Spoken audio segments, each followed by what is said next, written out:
April 19, 1995. The city stirred quietly, its heartbeat steady, routine, uneventful, and unaware of the horror quietly ticking toward it.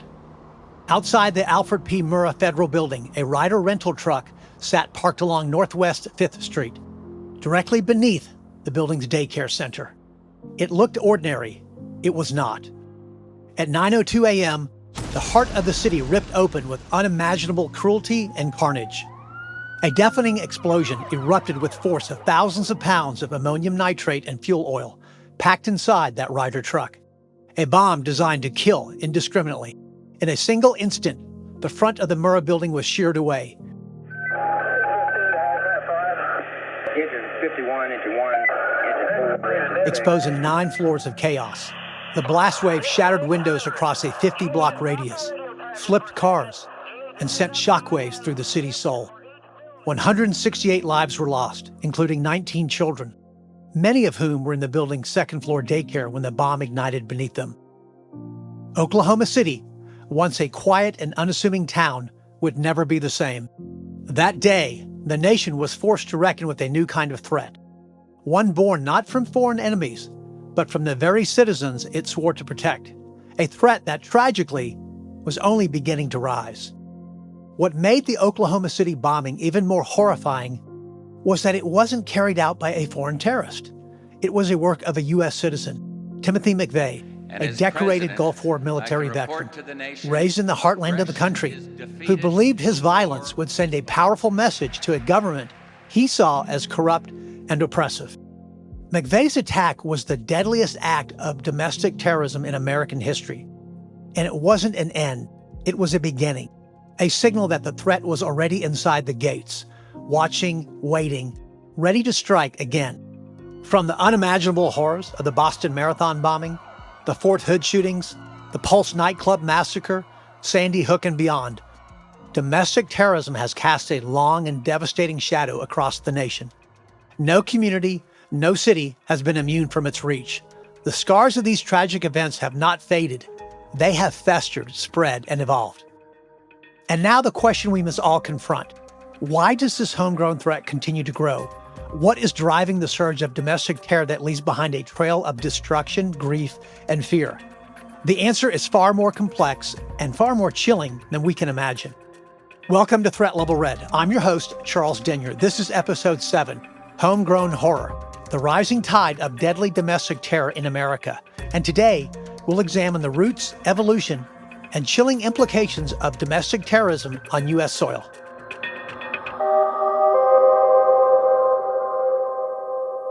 Welcome to Threat Level Red, a Charles Denyer Productions podcast.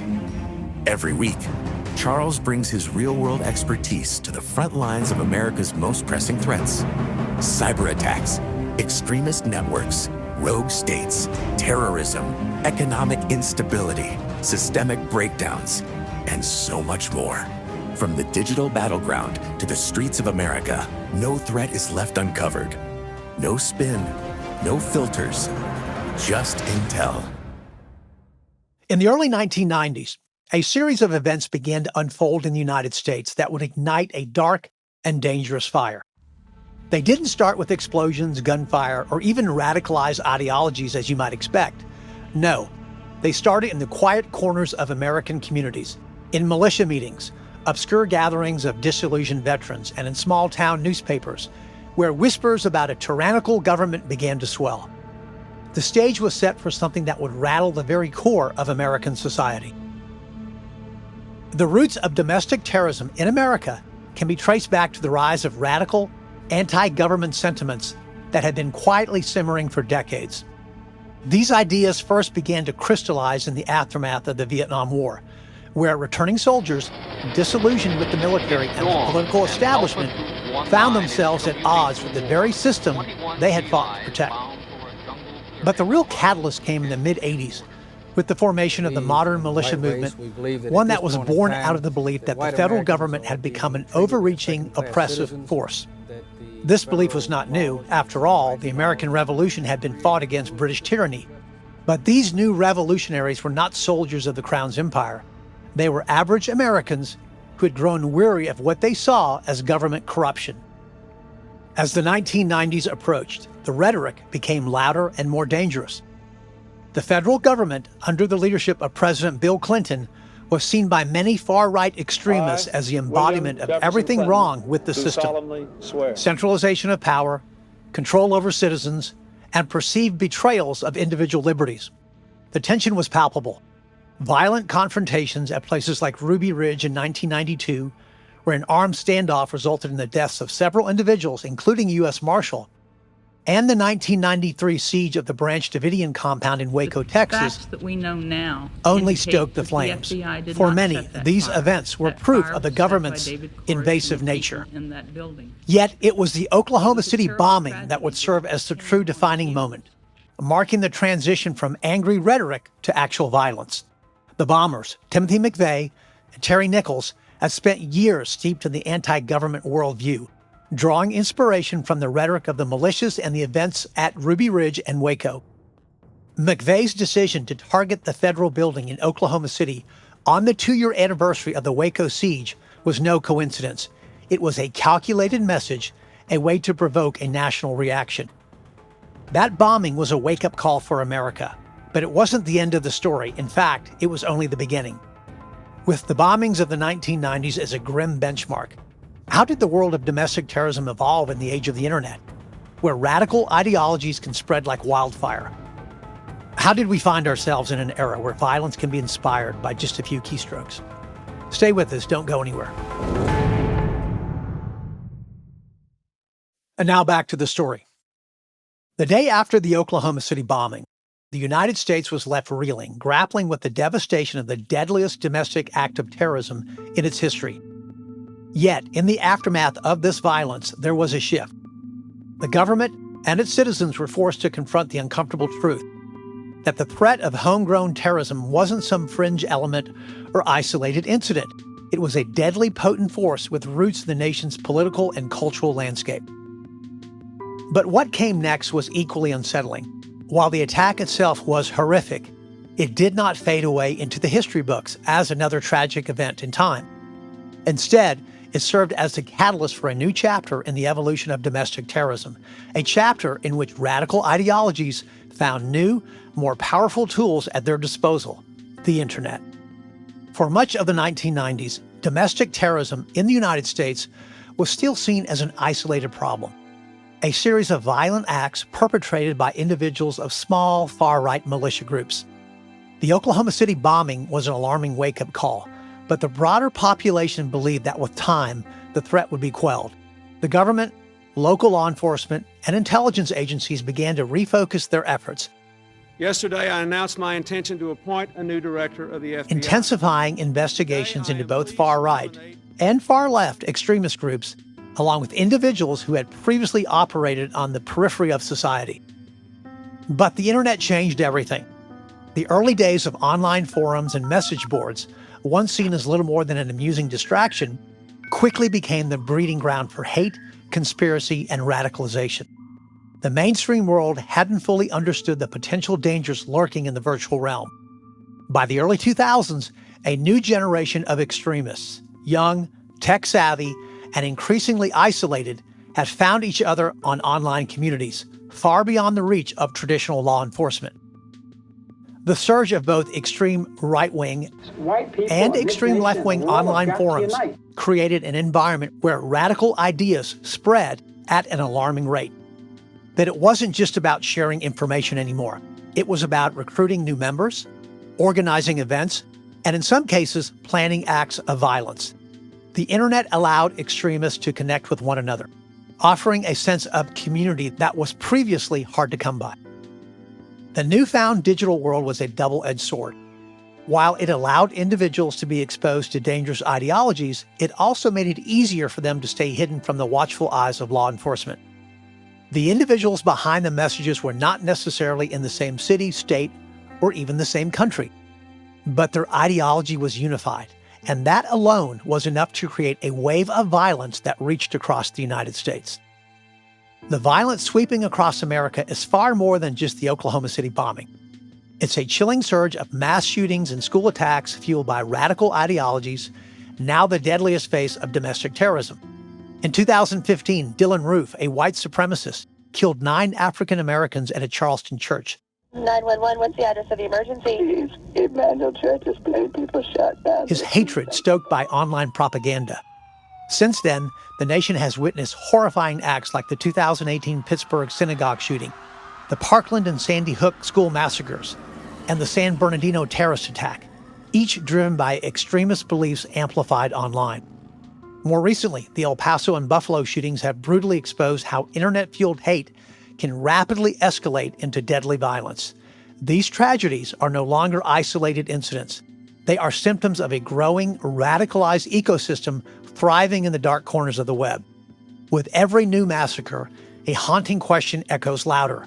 How do we stop the spread of online radicalization before it ignites the next act of terror? In America today, it's an all too familiar nightmare. Another day, another shooting, another massacre. And what's particularly chilling about this new wave of domestic terrorism is the speed at which it spreads. In the past, groups had to rely on physical pamphlets, meetings, or public demonstrations to recruit members. Now, radicalization can happen in a matter of weeks, sometimes even days, through online interactions.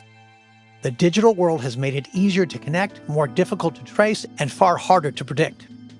And yet the violence continues.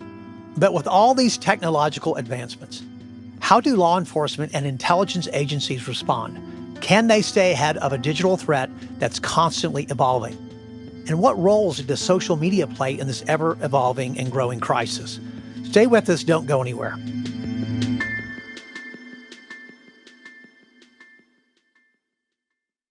And now back to the story. What compels an individual, or a group of individuals, to act violently in the name of a cause? To understand the persistence and evolution of domestic terrorism, we must first dive into the psychological and social drivers that feed this beast.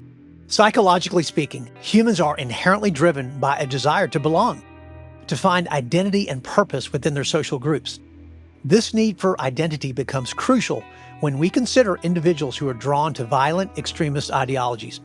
At its core, domestic terrorism often begins with a perceived sense of alienation or marginalization, whether it's social, political, or economic. When people feel they don't have a voice, they are not part of the dominant cultural narrative. They then search for ways to reaffirm their place in society. Unfortunately, sometimes that search leads down a dangerous path, where radical ideologies promise not only belonging, but also power. The desire for belonging can be especially pronounced in younger people who feel lost, disenfranchised, or disconnected from mainstream society. In these formative years, individuals are particularly vulnerable to the kind of radical ideologies that promise a sense of purpose, validation, and crucially, a battle to fight. On a cultural level, the rise of domestic terrorism can be attributed to the growing polarization of American society. In an era marked by political divisions, it's just awfully good cultural battles, and economic disparities, the us versus them mentality has become deeply ingrained in the collective psyche. When identity is based on group affiliation, be it political, racial, or ideological, violence often emerges as a means of defending what we say is our way of life against perceived threats. For the radicalized individual, the enemy isn't just the government or a political figure, it's the entire other side. This division creates a fertile ground for domestic terrorism. So what does this all mean for the future? As these psychological, cultural, and social pressures continue to evolve, will we see an even greater rise in domestic terrorism in the coming years? Can society mitigate these influences, or are we witnessing a vicious cycle that will only intensify? The deeper we dive into these psychological and social drivers, the more we realize just how easily terrorism can take root in a fractured society. So what can be done to break the cycle before it's too late? Stay with us, don't go anywhere.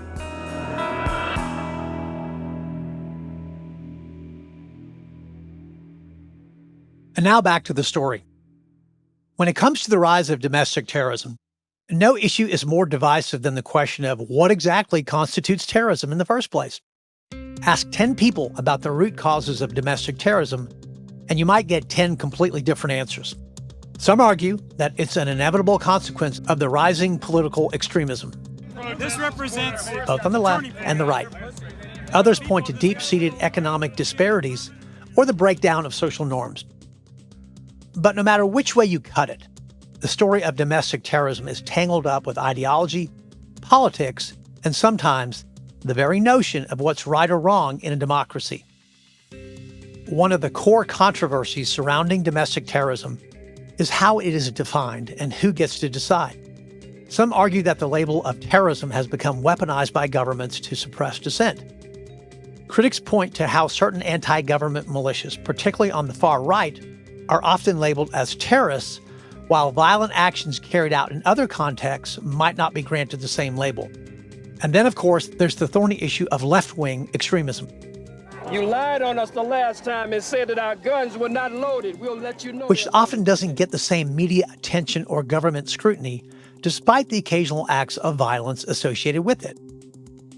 What makes matters even more controversial is the role of government surveillance. In an effort to combat terrorism, the U.S. government over the years has employed increasingly invasive tactics to monitor potential extremists. But where should the line be drawn between protecting the nation and preserving individual freedoms? And who gets to decide when the enemy is radical enough to warrant extreme measures? Critics of U.S. surveillance programs argue that such policies can lead to the abuse of power and what we call a surveillance state. They point to the chilling impact of programs like the Patriot Act, which allowed for increased wiretapping and surveillance in the wake of 9/11. Some even argue that domestic terrorist acts, like those orchestrated by extreme groups, are a direct consequence of a deeply ingrained anti-government culture, one that has been driven by decades of political rhetoric, conspiracy theories, and media sensationalism. But here's where things get murky. How do we balance security with civil liberties? The fight against domestic terrorism often lands in the heart of this debate.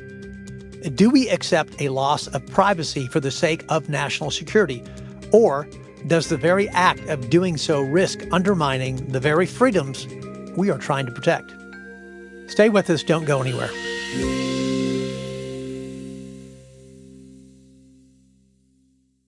And now back to the story. We've explored the history, the psychology, and the polarizing debates surrounding domestic terrorism. But to understand its true impact, we must ask, how does this all fit into the broader context of the world today? The rise of domestic terrorism is not just an isolated phenomenon in the United States. It's a global issue that intersects with many of the most pressing challenges facing our world today. And for the internet, for all its promise to democratize information, it has become the breeding ground for extremism. Algorithms designed to maximize user engagement have a dark side. They push people toward content that is more extreme, more divisive, and more enraging. According to a recent study from the Brookings Institution, YouTube, Facebook, and Twitter's algorithms have often amplified far-right content, making extremist ideologies more accessible and harder to escape. As algorithms prioritize content that generates anger, they create a feedback loop, drawing more people into radicalized communities. The troubling reality here is that, for all the global interconnections, the United States has been particularly vulnerable to this phenomenon. The bottom line is the U.S. is facing a perfect storm of cultural, psychological, and political factors that feed domestic terrorism. The tactics are more sophisticated, the motivations more complex, but the consequences are the same. Innocent lives are lost, communities are torn apart, and political discourse is the new norm. So what do we do about it? How can we begin to address the multifaceted threat that is not just an isolated problem of domestic terrorism, but more of a global symptom of a much larger issue? The conversation, though chilling, is far from over. If these trends continue, where will we be in 10 years? Could the U.S. become a battleground for an even greater wave of domestic terrorism? And what are the real solutions to stemming the rise of homegrown terror right here at home? Stay with us, don't go anywhere.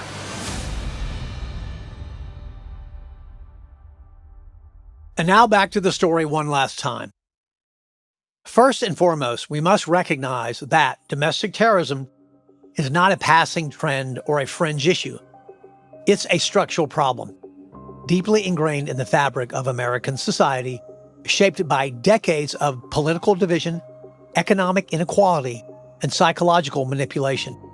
The rise of extremism is not merely a response to isolated events or isolated individuals. It is systemic.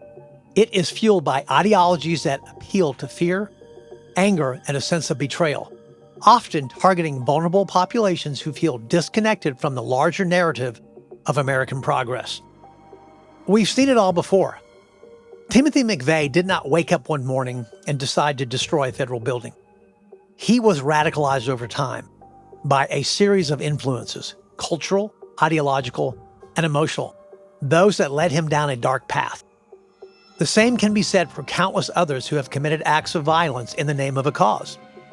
The true threat here isn't just the lone wolf, it's the confluence of factors, social, political, economic, that create the environment for this kind of violence to thrive. And the second takeaway, this isn't just about extremists out there on the fringe. It's about mainstream influence. I mean, look no further than the political and social rhetoric that dominates today's discourse. Leaders, whether in media, politics, or elsewhere, have a responsibility to hold the line when it comes to the language they use. When political leaders use violent rhetoric, when they talk about battle or war in the context of political disagreements, they help legitimize violence as a tool of political expression. And we are seeing it now more than ever, especially on social media, where hatred is often normalized through a combination of sensationalism, media coverage, and disinformation. This is a terrifying thought because it suggests that the rise of terrorism isn't just a threat posed by the extreme few, it's a problem that's seeping into the everyday fabric of American political and social life. As we close today's episode, the chilling truth is clear. Domestic terrorism is not just a distant threat. It's a looming reality, growing from the shadows of political division, economic disenfranchisement, and social fragmentation.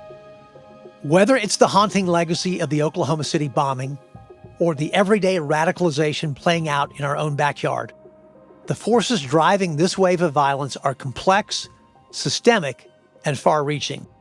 In closing, as we confront the rising tide of domestic terror, another shadow grows on the horizon, one that threatens every life in America in a far, very different way. In our next episode, Episode 8, It's Coming, the next deadly pandemic threats looming over America. We'll dive deep into the unseen viral enemies quietly evolving and the vulnerabilities that could make the next outbreak absolutely catastrophic. Stay tuned, because the fight for our nation's safety is far from over. Thanks for listening. I'm your host, Charles Denyer. This is Threat Level Red. Threat Level Red is a Charles Denyer Productions podcast. For more information, visit charlesdenyer.com to learn more about current and upcoming podcasts and episodes, current and future book publications, professional services offered by Charles, and much more. All opinions expressed are those of the host and do not reflect the official positions of any government agency, military branch, or national security organization.